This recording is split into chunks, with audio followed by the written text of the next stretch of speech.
আমাদের নবীর জীবন ইতিহাসকে সিরাতুন নবী বলা হয়। যেহেতু সমাবেশের আয়োজনই সিরাতুন নবীর নামে, কাজেই এখান থেকে সর্বপ্রথমেই আমাদের সিরাতুন নবী অর্থ জেনে নেওয়া দরকার। সিরাতুন নবীর অর্থ আমাদের নবীর জীবন ইতিহাস, এবং সেই ইতিহাসটা হলো 63 বছরের ইতিহাস। 63 বছর আগে 1 রবিউল আউয়াল মাসে তিনি জন্মগ্রহণ করে এই পৃথিবীতে শুভাগমন করেছিলেন। আবার 63 বছর পরে আরেক রবিউল আউয়াল মাসে এই পৃথিবীর থেকে তিনি বিদায় নিয়েছিলেন।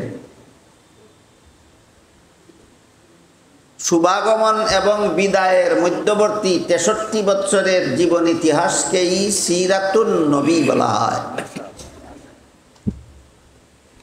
বুঝে থাকলে বলুন তো, এই পৃথিবীতে আমাদের নবীর জীবন ইতিহাস কতদিনের? 63 বছর। এই 63 বছরের জীবন ইতিহাসের কোনো না কোনো অংশের আলোচনা করার নামই সিরাতুন নবী সম্মেলন। আলোচনার দ্বারা কি হয়?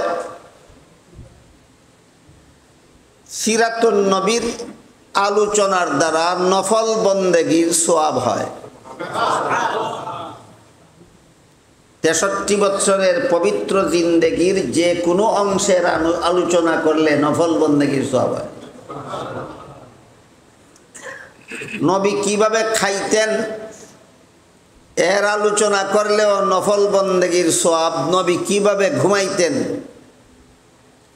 এর আলোচনা করলেও নফল বন্দেগীর সওয়াব। নবীর চলাফেরার আলোচনা করলেও নফল বন্দেগীর সওয়াব।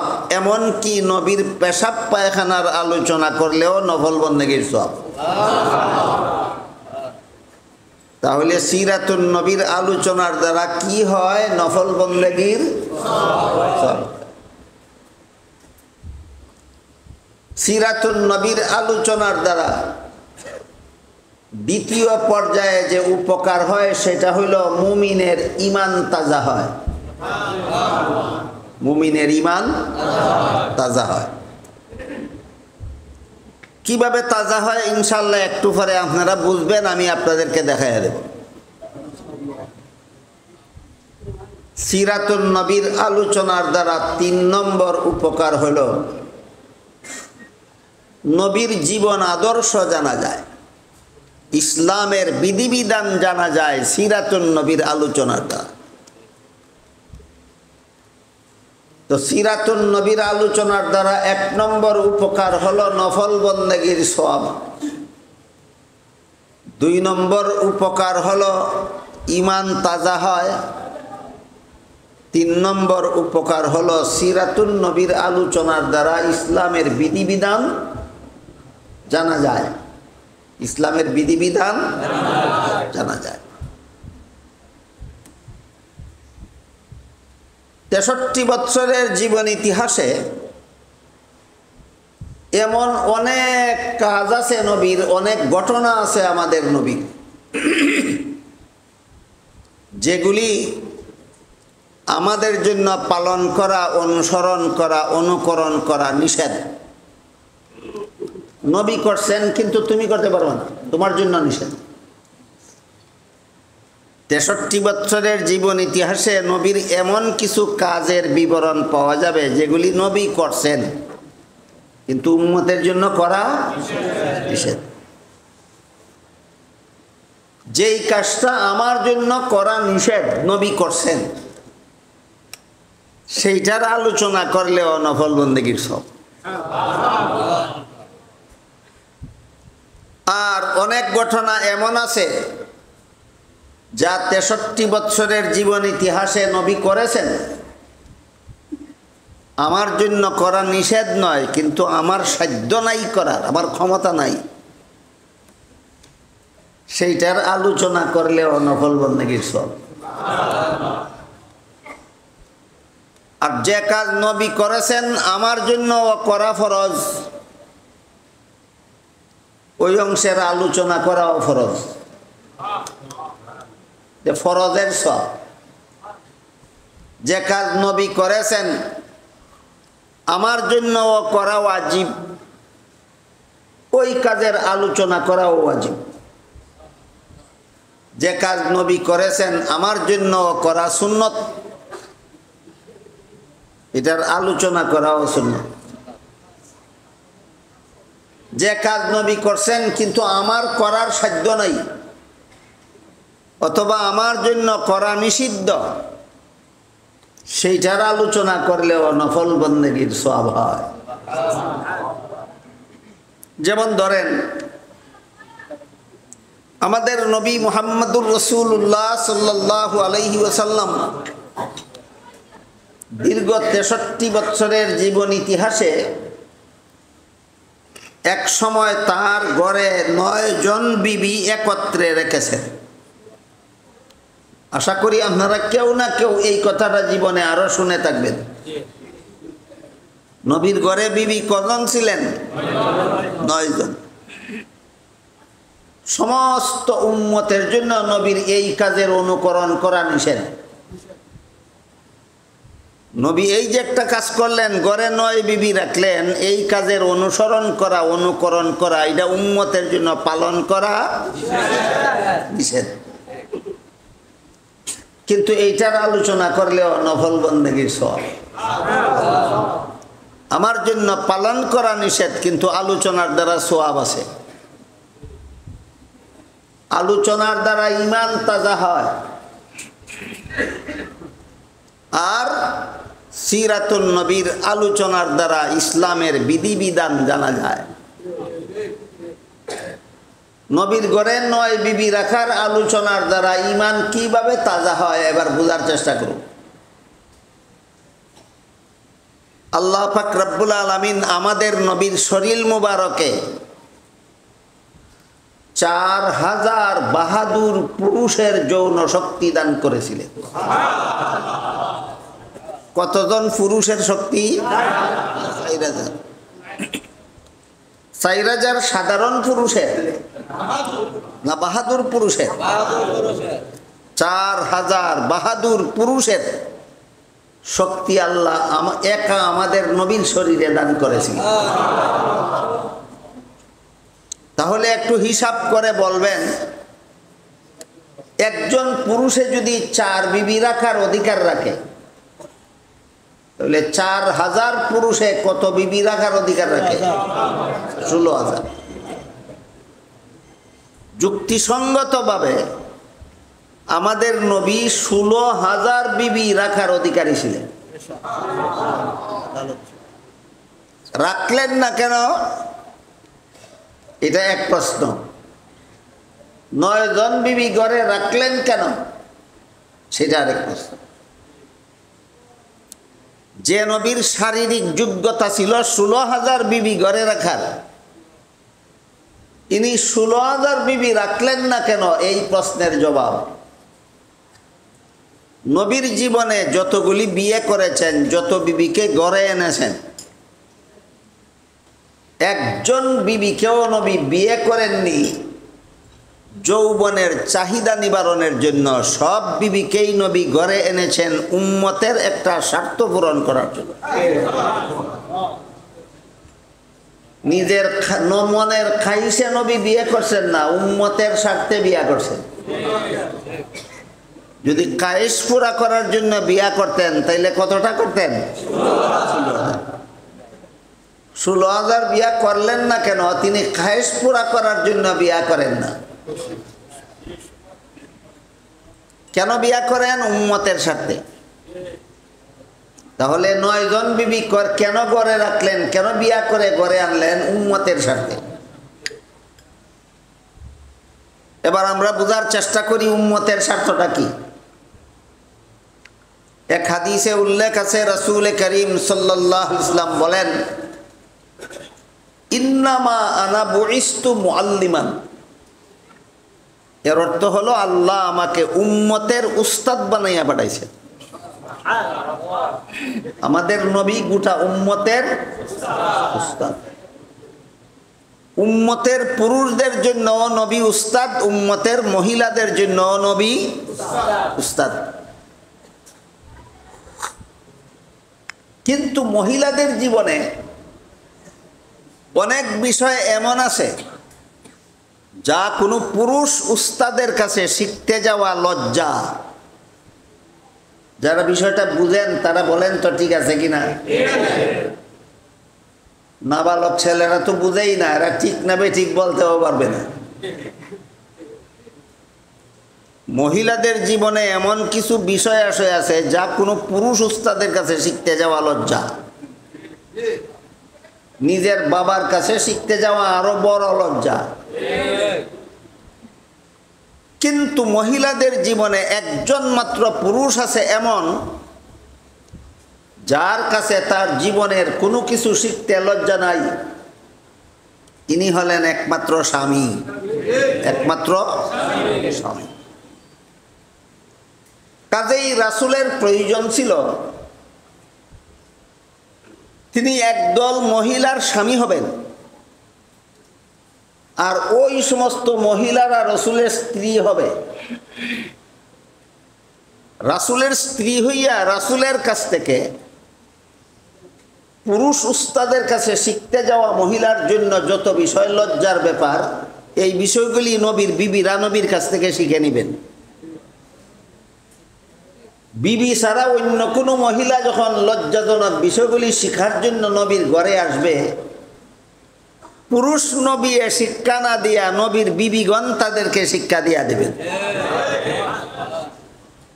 এইভাবে একদল মহিলাকে উম্মতের মহিলাদের জন্য সহকারী নারী শিক্ষিকা তৈরি করার জন্য রাসূল তার ঘরে একত্রে 9 বিবি রেখেছিলেন। মনের খাইশে 9 বিবি রেখেছিলেন না উম্মতের মহিলাদের জন্য একদল সহকারী নারী শিক্ষিকা তৈরি করার জন্য? একদল মহিলাদের জন্য একদল নারী শিক্ষিকা তৈরি করার জন্য নবী বিয়ে করেছেন, 9 বিবি ঘরে রেখেছেন।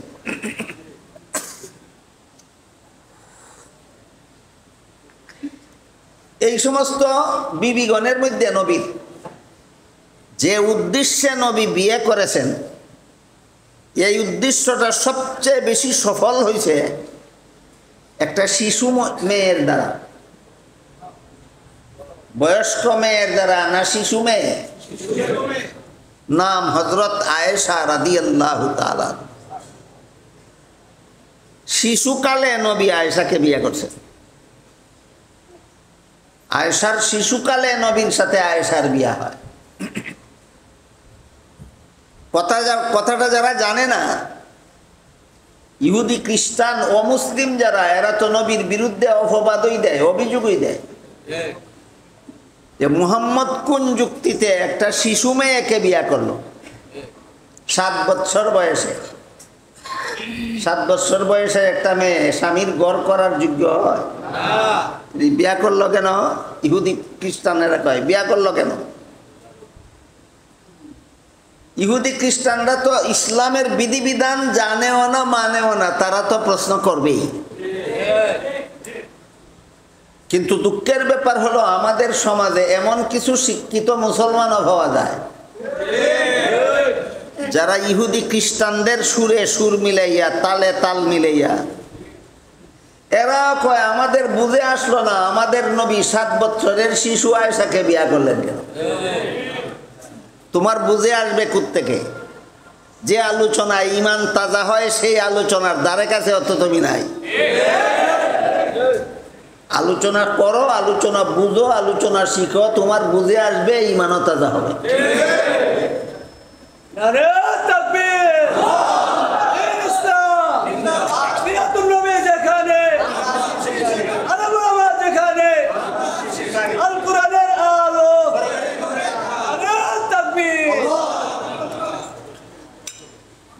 উম্মতের মহিলাদের জন্য একদল নারী শিক্ষিকা তৈরি করার উদ্দেশ্যে রাসূল তার ঘরে 9 বিবি রেখেছিলেন। এই উদ্দেশ্য আয়েশার দ্বারা বেশি সফল হয়েছে।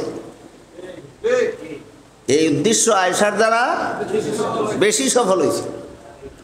এই যোগ্যতাটা সমস্ত বিবিদের মধ্যে আয়েশার বেশি ছিল। এই জন্য এটা টের পাইয়া শিশুকালেই রসুল আয়েশাকে বিয়ে করে ফেলেছেন, যেন আয়েশা এই উম্মতের শ্রেষ্ঠ মহিলা শিক্ষিকা হতে পারে। আয়েশার মধ্যে এই গুণ সবচেয়ে বেশি ছিল কিভাবে, এটা বোঝার জন্য আপনাদেরকে একটা ঘটনা কই। হযরত উমর ফারুক রাদিয়াল্লাহু তাআলা আনহু আর হযরত আবু হুরায়রা রাদিয়াল্লাহু আনহু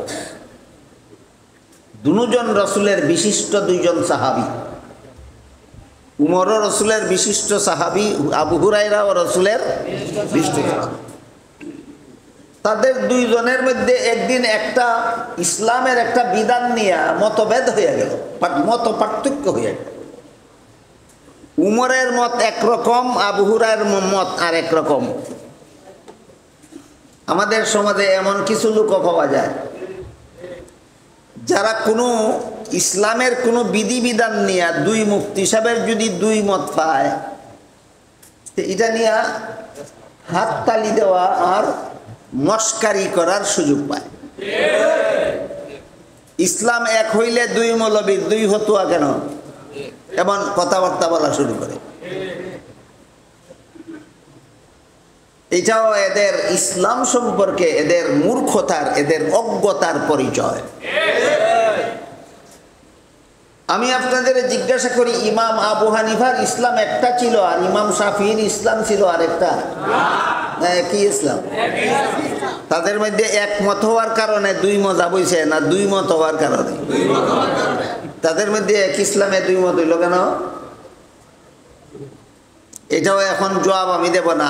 দুই সাহাবীর মধ্যে দুই মত হইল কেন, ওইটা শুনলেই বুঝতে পারবে। একজন হইলেন হযরত উমর আর একজন হযরত আবু হুরায়রা। উমর বলতেছেন, আমি রসুলের কাছে শুনেছি নিজের কানে, রসুল বলেছেন স্বামী স্ত্রী মিলামিশা শেষ হইলে পরে গোসল ফরজ হয়।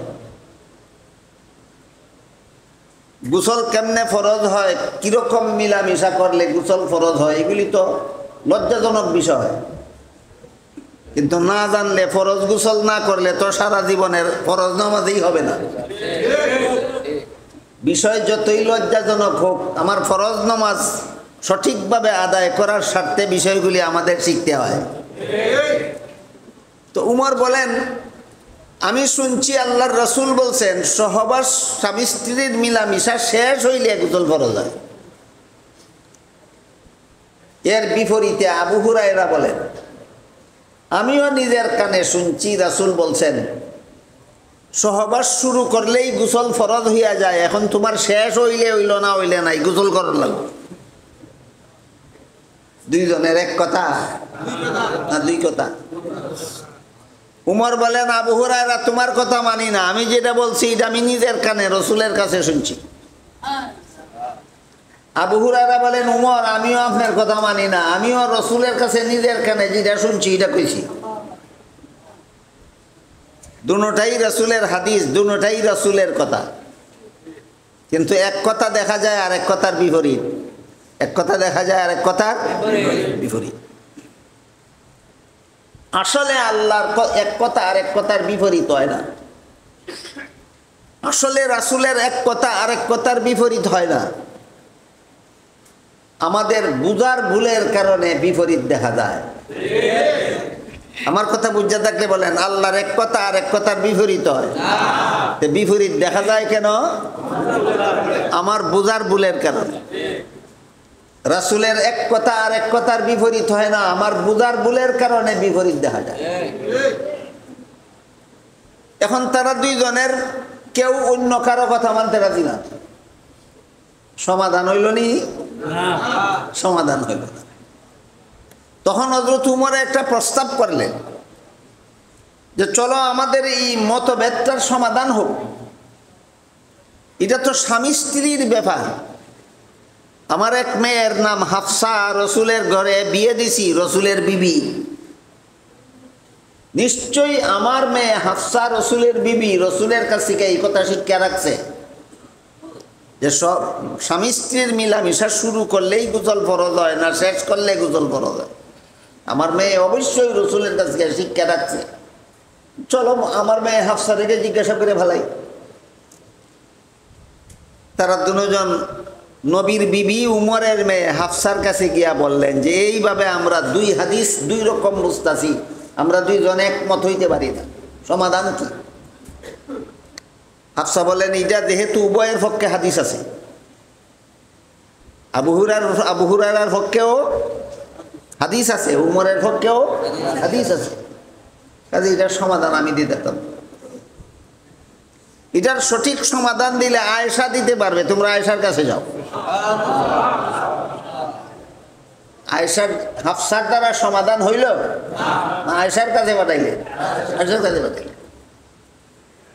হাফসার পরামর্শক্রমে যখন তারা দুইজন আয়েশার কাছে আসলেন, আসার পরে আয়েশা কইলেন উমর আপনি যে হাদিস কইছেন এটা অবশ্যই রসুলের হাদিস। রসুল এক সময় এই কথা বলেছিলেন স্থায়ীভাবে না, কিছুদিনের জন্য, কিছুদিনের জন্য আল্লাহ রসুল বলে দিয়েছিলেন যে সহবাস শেষ না হইলে, স্বামী স্ত্রীর মিলামিশা শেষ না হইলে গোসল ফরজ হবে না। এই বিধান কিছুদিনের জন্য ছিল। এই কিছুদিনের মেয়াদ শেষ হওয়ার পরে রাসূল স্থায়ী বিধান দিয়া বলছেন, আবু হুরায়রা যেটা কইছেন তোমার মিলামিশা শেষ হোক আর না হোক, শুরু করা মাত্রই গোসল ফরজ, গোসল করতেই হবে। উমরের বর্ণিত হাদিসের বিধান ছিল স্থায়ী না অস্থায়ী? আর আবু হুরায়রার বর্ণিত হাদিসের বিধান অস্থায়ী না স্থায়ী? তাইলে নারী সংক্রান্ত বিষয়গুলি নবীর অন্য বিবিরা বেশি জানতেন না আয়েশা বেশি জানতেন? এই কারণে শিশুকালে নবী আয়েশারে বিয়ে করছেন। ঘটনা বুঝা থাকলে দেখুন তো ঈমান তাজা হওয়ার বিষয় আছে নি? নবী ইসলামের কিছু বিধানও আমরা শিখতে পারলাম কিনা? ঈমান তাজা হওয়ার সুযোগ পাইলাম কিনা? আবার নফল বন্দেগীর সওয়াব হবে। এই কারণে বলেছিলাম সিরাতুন নবীর 63 বছরের জীবন ইতিহাসে এমন কিছু ঘটনা, নবীর এমন কিছু কাজ আপনারা পাবেন যেগুলি আপনাদের অনুসরণ করার জন্য নয়, অনুকরণ করার জন্য নয়, উম্মতের জন্য অনুসরণ করা নিষিদ্ধ, অনুকরণ করা নিষিদ্ধ, পালন করা নিষিদ্ধ। নবী করছেন, তোমার জন্য পালন করা নিষেধ। যেমন একত্রে 9 বিবি নবী করে রাখছেন, উম্মতের জন্য পালন করা। বলেন তো এই বিষয়টা যা আলোচনা হইল, এই আলোচনার মধ্যে আমাদের ঈমান তাজা হওয়ার ব্যবস্থা আছে কিনা? ইসলামের বিধান শিখার ব্যবস্থা আছে কিনা? এই জন্য নবীর জিন্দেগির যে ঘটনা উম্মতের জন্য পালন করা নিষিদ্ধ, সেই ঘটনা আলোচনা করার মধ্যেও নফল বন্দেগীর সওয়াব। তো কিছু বিষয় আছে নবীর জীবনের উম্মতের জন্য পালন করা নিষিদ্ধ। এর মধ্যে আরেকটা ঘটনা কই। 63 বছরের জীবন ইতিহাসে একদিনের একটা বিরল ঘটনা নবীর জীবনে ঘটছিল। এক সফরের মধ্যে নবী এমন জায়গায় গেছিলেন যেখানে পেশাব করার জন্য বসার সুযোগ নাই। পেশাব করার জন্য বসার সুযোগ। এইখানে বসলে নিজের পেশাবের দ্বারা নিজের শরীর কাপড় নাফাক হয়ে যাবে। এই রকম একটা অসুবিধায় পড়ে জীবনে এই একদিন নবী দাঁড়াইয়া পেশাব করছিলেন। বলেন দাঁড়াইয়া পেশাব করার নিয়ম শিক্ষা দেওয়ার জন্য না অসুবিধা বশত? কাজেই তোমরা দাঁড়াইয়া পেশাব করা তোমাদের জন্য নিষিদ্ধ। নবী তোমাদেরকে পেশাব করার নিয়ম শিক্ষা দেওয়ার জন্য দাঁড়াইয়া পেশাব করছেন না, এটা নবীর একটা বিশেষ অসুবিধার কারণে দাঁড়াইয়া পেশাব করছে। নবী উম্মতকে কিভাবে পেশাব করা শিক্ষা দিয়েছিলেন এটা শোনার জন্য আরেক ঘটনা বলব। নবী যে সমাজে জন্মগ্রহণ করেছিলেন সেই সমাজের পুরুষরা দাঁড়াইয়া পেশাব করত, মহিলারা বসে পেশাব করত। নবী যখন বললেন যে না, পুরুষ হও মহিলা হও বসে পেশাব করা নবীর সুন্নত, বসে পেশাব করা। তখন সমস্ত সাহাবাদের পুরুষরাও যখন বসে পেশাব করা শুরু করলেন, সমাজের লোকেরা বলতে লাগলো মুহাম্মদের সাথীরা মহিলাদের মতো পেশাব করে। সাহাবায়ে কেরাম পুরুষ সাহাবাগণ যখন নবীর শিক্ষা নবীর সুন্নত মতে বসে পেশাব করা শুরু করলেন, সমাজের বিপরীত, সমাজের বিপরীত। তখন সমাজের লোকেরা নবীর সাহাবাগণকে মস্কারি করতে লাগলো, তিরস্কার করতে লাগলো, এই বলে যে মুহাম্মদের সাথীরা মহিলাদের মতো পেশাব করে। তারপরও সাহাবায়ে কেরাম দাঁড়াইয়া পেশাব করে, কারণ দাঁড়াইয়া পেশাব করা সুন্নতের খেলাফ, বসে পেশাব করা সুন্নত। একদিন যে নবী দাঁড়াইয়া পেশাব করছিলেন, এটা কি পেশাব করার নিয়ম শিক্ষা দেওয়ার জন্য না ঠেকা বসত? এটা তোমাদের জন্য অনুসরণ করা নিষিদ্ধ, তোমাদের জন্য অনুসরণ করা নিষিদ্ধ। কিন্তু আলোচনার দ্বারা নফল বন্দেগীর সওয়াব হয়। কাজে কাজেই দুইটা উদাহরণ দিলাম। নবীর জীবনের যে কাজ উম্মতের জন্য নিষিদ্ধ, এই কাজের আলোচনা করলেও নফল বন্দেগীর সওয়াব হয়। আর অনেকগুলি কাজ আছে নবীর জীবনে এমন, যা উম্মতের জন্য নিষিদ্ধ নয়, কিন্তু এগুলি করা উম্মতের অসাধ্য। এখন কি কইছি, নিষিদ্ধ না অসাধ্য? তুমি ইচ্ছা করলে করতে পারবা, কিন্তু তুমি তোমার জন্য নিষেধ না, কিন্তু তুমি চেষ্টা করলেও করতে পারবা না। হাজার চেষ্টা করলেও নবীর এই কাজের অনুসরণ তুমি করতে পারবে না, অনুকরণ তুমি করতে পারবে না। যেমন 52 বছর বয়সে নবী মুহাম্মদুর রাসূলুল্লাহ সাল্লাল্লাহু আলাইহি ওয়াসাল্লাম মক্কা শরীফ থেকে হিজরত করে মদিনা শরীফ চলে যাওয়ার 1 বছর আগে 52 বছর বয়সে আল্লাহর রাসূল জাগ্রত অবস্থায় সশরীরে 7 আসমানের উপরে গেছিলেন। ঘুমন্ত অবস্থায় না জাগ্রত অবস্থায়? স্বপ্ন যুগে না সশরীরে? কই পর্যন্ত? 7 আসমানের উপরে। জান্নাত পরিদর্শন করেছেন, জাহান্নাম পরিদর্শন করেছেন, আল্লাহর সাথে সাক্ষাৎ করে কথাবার্তা বলে ফিরে এসেছেন। এই যে নবীর সিরাতুন নবীর একটা ঘটনা, এই ঘটনা অনুসরণ করা, অনুকরণ করা, পালন করা উম্মতের জন্য নিষিদ্ধ নয়, কিন্তু উম্মতের অসাধ্য। বলেন নিষিদ্ধ না অসাধ্য? অসাধ্য। এই অসাধ্য কাজেরও আলোচনা করলে নফল বন্দেগীর সওয়াব। অসাধ্য কাজের আলোচনা করলেও ঈমান তাজা হয়। অসাধ্য কাজের আলোচনা করলেও ইসলামের বিধিবিধান জানতে পারা যায়। এই জন্য নবীর জীবনের যে কোনো অংশের আলোচনা করা সবের কাজ। নবীর জীবনের যে কোনো অংশের আলোচনা করা সবের কাজ। খুব সহজ একটা উদাহরণ দেই, শুনেন। নবীর পেশাব পায়খানায় সুগন্ধ হইত, যে কারণে পেশাব করার সাথে সাথে জমিনে সেটা খাইয়া ফেলত। নবী পায়খানা কইরা ফিরে আসার পরে সাথে সাথে একজন মানুষ গেলে দেখতো পায়খানা নাই, জমিনে খাইয়া ফেলছে।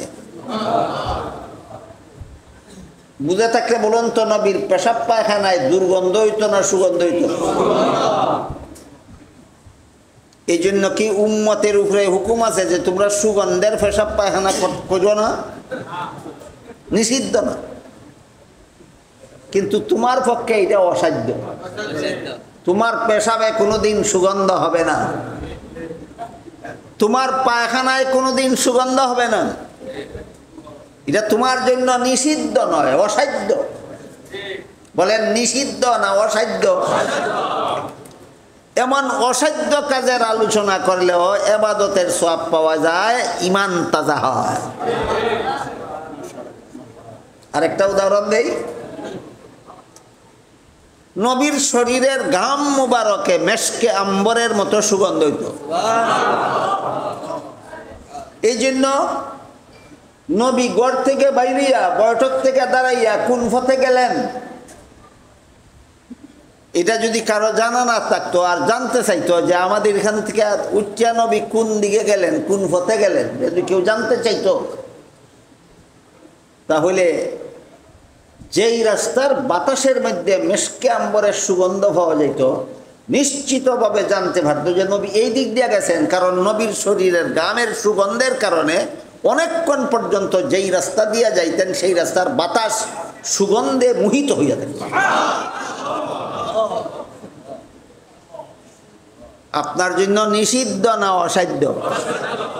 নিষিদ্ধ না অসাধ্য। আলোচনা করলে ইমান তাজা হয় কিনা? নবীর শরীরের ঘাম মোবারকে মেশকে আম্বরের মতো সুগন্ধ হইত। এই কারণে যেই ফতি দেয়া নবী যাইতেন এই ফতের বাতাস অনেকক্ষণ পর্যন্ত আতরের সুগন্ধে মুখরিত হইয়া থাকত। এই আলোচনা শুনলে বুঝলে ইমান দুর্বল হয় না তাজা হয়? তোমার জন্য অসাধ্য, কিন্তু আলোচনা করলে ইমান তাজা হয়। রাসূল করিম সাল্লাল্লাহু আলাইহি ওয়াসাল্লাম খোলা আকাশের নিচে চলাফেরা করলে রোদের কারণে যদি নবীর দেহ মুবারকে কষ্ট হইত, আকাশের মেঘের খণ্ড নবীর মাথা মুবারকের উপর ছায়া দিয়া দিয়া নবীর সাথে সাথে মেঘের খণ্ড, আমরা পথ চলার সময় মেঘের খণ্ড আমাদের মাথার উপর ছায়া দেওয়া নিষিদ্ধ, আমাদের অসাধ্য। তারপরও আলোচনা করো, ইমান তাজা হবে। নবী যদি খোলা আকাশের নিচে কোথাও বসা থাকতেন আর রোদের কারণে নবীর শরীরে কষ্ট হইত, আশপাশের গাছের ডালপালা লতা ফাতা নইয়া নবীর মাথার উপর ছায়া দিয়ে দাঁড়াইয়া থাকতেন। উম্মতের জন্য পালন করা নিষিদ্ধ না অসাধ্য? অসাধ্য। দুঃখের বিষয়, বর্তমান সমাজে উম্মতের একটা উল্লেখযোগ্য অংশ অসাধ্য কাজ নিয়ে ব্যস্ত, আদিষ্ট কাজে উদাসীন। আদিষ্ট কেমন? এক হাদিসে রাসূল করিম সাল্লাল্লাহু আলাইহি ওয়াসাল্লাম বলেন, সল্লু কামা রাআইতুমুনি উসাল্লি, আমাকে যেভাবে নামাজ পড়তে দেখো তোমরা ওইভাবে নামাজ পড়ো। নবী যেভাবে নামাজ পড়ছেন আমাদেরকেও সেইভাবে নামাজ পড়ার আদেশ দিয়েছেন। সুতরাং নবী যেভাবে নামাজ পড়ছেন সেইভাবে নামাজ পড়া আমাদের জন্য নিষিদ্ধ? নিষিদ্ধ না অসাধ্য না আদিষ্ট? নিষিদ্ধ না অসাধ্য না আদিষ্ট। নবী আদেশ করেছেন আমাদের, আমাকে যেভাবে নামাজ পড়তে দেখো তোমরা সেইভাবে নামাজ পড়ো। নবী যেভাবে নামাজ পড়ছেন এইভাবে নামাজ পড়া আমাদের জন্য নিষিদ্ধ? অসাধ্য না আদিষ্ট? নবী যে কাজের আদেশ করছেন এই কাজের ধারে কাছে নাই। এমন মুসলমান আসেনি সমাজ? নবী যে কাজ নিজেও করছেন উম্মতরেও আদেশ করছেন এই কামের ধারে কাছেও নাই। কিন্তু যেই কাজ নবী করছেন তার বাপের ক্ষমতা নাই করার, ওইটা নিয়ে নাচানাচি করে। যেটা করার ক্ষমতা নাই অসাধ্য, অসাধ্য কাম নিয়ে লাফালাফি করে, আর আদিষ্ট কাজের বেলায় অবজ্ঞা অবহেলা করে।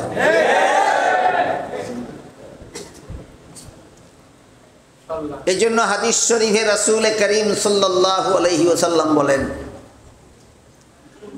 কুল্লু উম্মতি ইয়াদখুলুনাল জান্নাতা ইল্লা মান আবা।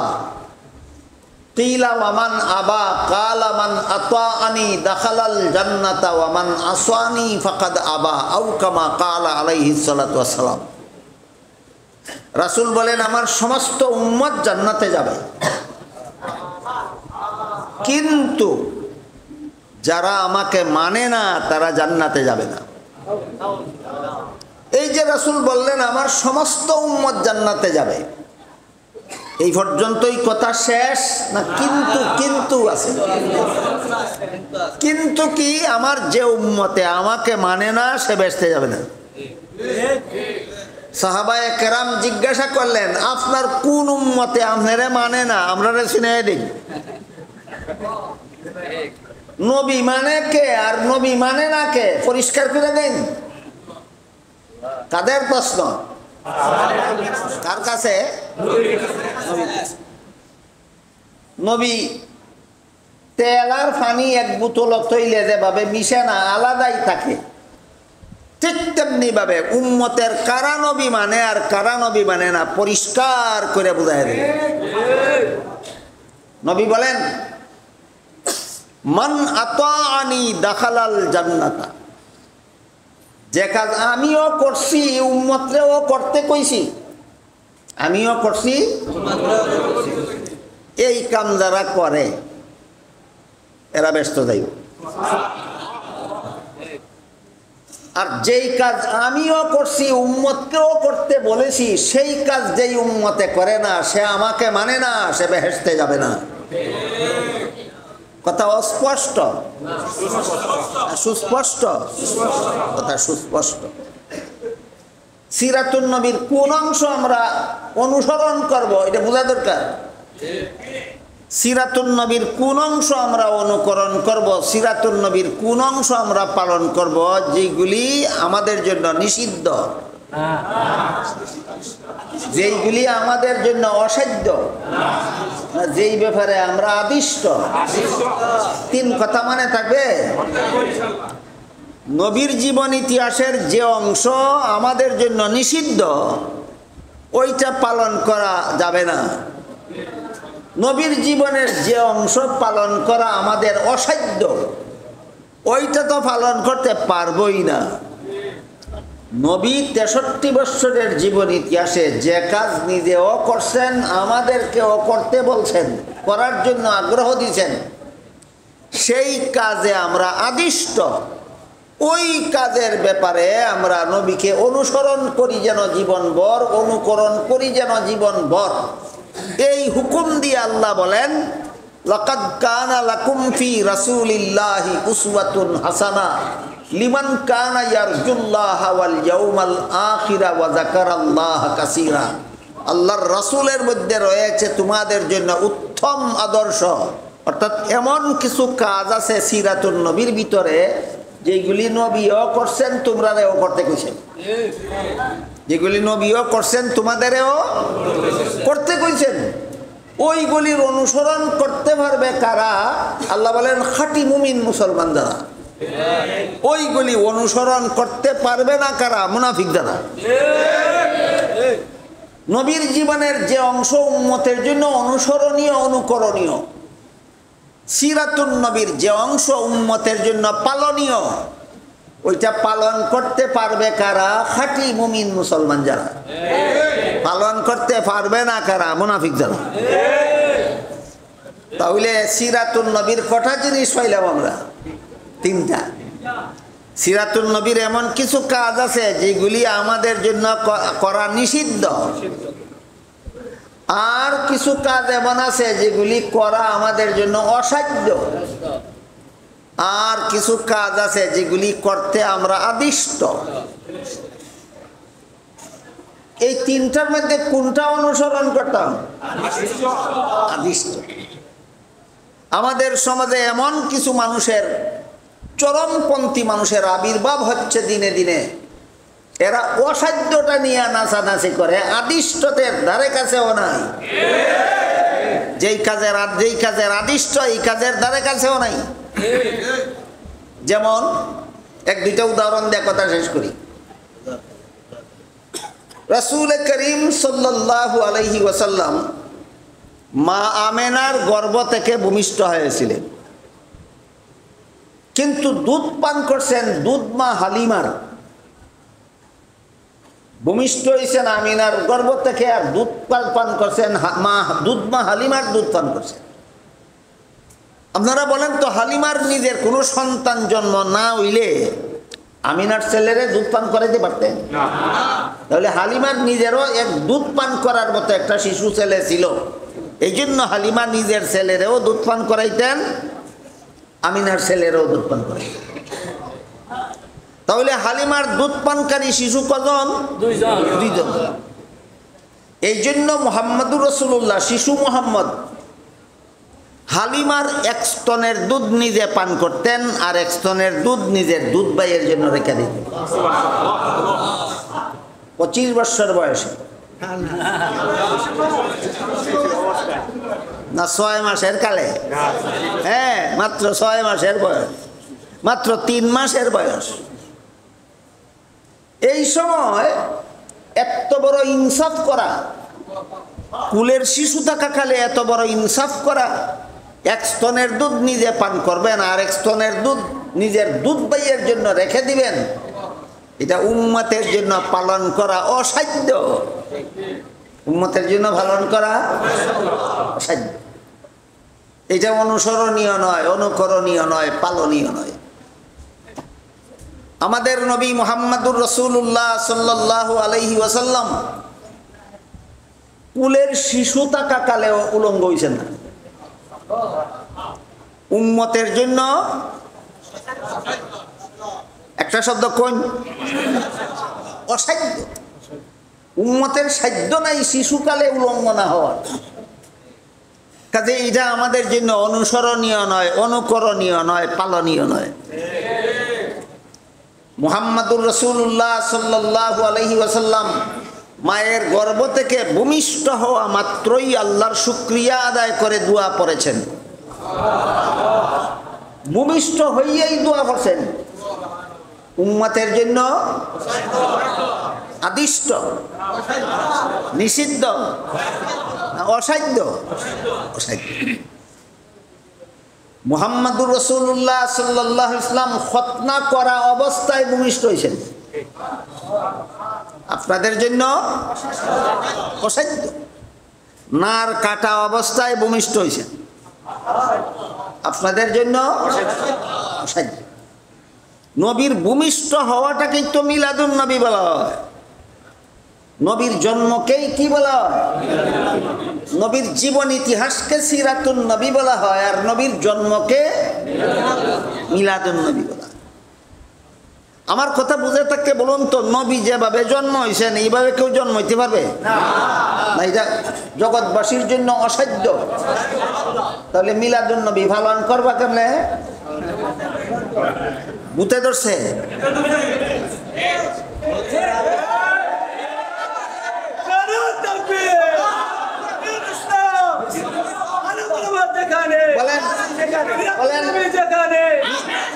মিলাদুন নবী পালন করতে উম্মত আদিষ্ট না অসাধ্য? অসাধ্য। নবী যেভাবে জন্মাইছেন এইভাবে কোন বাপের ভূতে জন্মাইতে পারত না। মুহাম্মদুর রাসূলুল্লাহ সাল্লাল্লাহু আলাইহি ওয়াসাল্লাম যেই মুহূর্তে ভূমিষ্ঠ হয়েছিলেন, এই মুহূর্তে কুরাইশ বংশের মূর্তি পূজারীরা বড় বড় মূর্তিগুলিরে কাবা ঘরের ভিতরে দাঁড় করাইয়া রাখছিল। আমাদের নবী ভূমিষ্ঠ হওয়ার সাথে সাথে কাবা ঘরের ভিতরে দাঁড় করাইয়া রাখা মূর্তিরা পর্যন্ত আল্লাহকে সেজদা করেছে। উম্মতের জন্য আদিষ্ট, অসাধ্য? বলেন মিলাদুন নবী পালন করার জিনিস না আলোচনার জিনিস? এবার আপনাদের বলতে হবে আলোচনার দ্বারা কি কি ফায়দা হয়? তিনটা। কটা? 1 নম্বর নফল বন্দেগীর সওয়াব, 2 নম্বর ঈমান তাজা হয়। তাজা হয় না ঈমান? আমার নবী যখন ভূমিষ্ঠ হয়েছেন তখন মূর্তি পূজারীদের মূর্তিরাও আল্লাহরে সেজদা করছে। শুনলে ঈমান তাজা হয় না? হ্যাঁ। মিলাদুন সিরাতুন নবীর আলোচনার দ্বারা নফল বন্দেগীর সওয়াব হয়, ঈমান তাজা হয়, ইসলামের বিধান জানতে পারা যায়। মুহাম্মদুর রাসূলুল্লাহ সাল্লাল্লাহু আলাইহি ওয়াসাল্লাম যে সময় মায়ের গর্ভ থেকে ভূমিষ্ঠ হয়েছিলেন, এই সময় পারস্যবাসীরা একটা আগুনের পূজা করত। কিসের পূজা? যে আগুনটার পূজা করত এটা 1000 বছর পর্যন্ত নিত্যে দিছে না।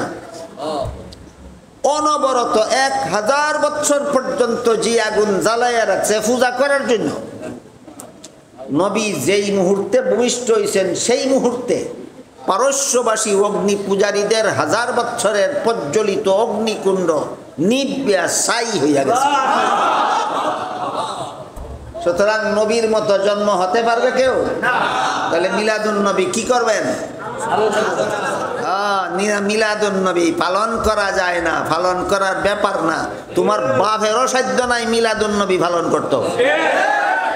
মিলাদুন নবী আলোচনা করা যায়, আলোচনার দ্বারা নফল বন্দেগীর সওয়াব হয়, ঈমান তাজা হয়, ইসলামের বিধান জানতে পারা যায়।